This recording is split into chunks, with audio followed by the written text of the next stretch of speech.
जी नाजरीन, अब रुख करते हैं साहिवाल का। जियो पाकिस्तान न्यूज़ के ब्यूरो चीफ हाजी आमिर जरगर की रिपोर्ट के मुताबिक डीआईजी सेंट्रल जोन मसरूर आलम कोलाची और सेक्टर कमांडर आतिफ शहजाद की हिदायत की रोशनी में पीएसवी गाड़ियों के खिलाफ इन्फोर्समेंट और ब्रीफिंग कैंपेन का आगाज कर दिया गया। इस सिलसिले में बेट नंबर 15 साहिवाल डीएसपी मसूद रहमान की सुपरविजन में एक जामिया प्लान तैयार किया गया, जिसमें पीएसवी गाड़ियों की कैटेगरी के मुताबिक फील्ड अफसरान को खुसूसी ब्रीफिंग दी गई कि जिसमें पीएसवी गाड़ियों की तमाम तर वायलेशन चेक की जाएंगी, जिनमें मुसाफिरों की ओवरलोडिंग, नो पार्किंग, खतरनाक हालत में गाड़ी चलाना, ओवर स्पीडिंग, लेन वायलेशन जैसी बड़ी गलतियां शामिल हैं। इन गलतियों का इर्तिकाब करने वाले पीएसवी ड्राइवरों के खिलाफ भारी जुर्माने किए जा रहे हैं और इसके साथ साथ एक्सीडेंटल वायलेशन करने वाले ड्राइवरों के लाइसेंस और रूट परमिट कब्जे में लेकर कैंसिलेशन के लिए भी भिजवाए जाएंगे। ऐसी कंपनियों को कानूनी कार्रवाई के जरिए हाईवे के ऊपर बैन किया जाएगा ताकि इनकी हौसला शिकनी हो सके और उनको हाईवे के ऊपर आने की इजाजत नहीं होगी और ऐसे ड्राइवरों के खिलाफ FIR भी दर्ज की जाएगी। इस मौका पर डीएसपी बेट नंबर 15 मसूद रहमान ने बताया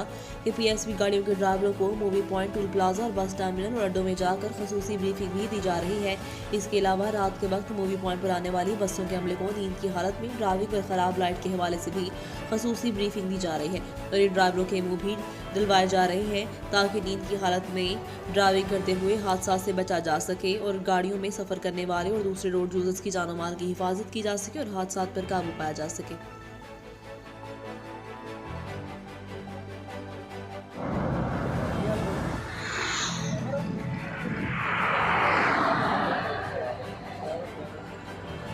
Right.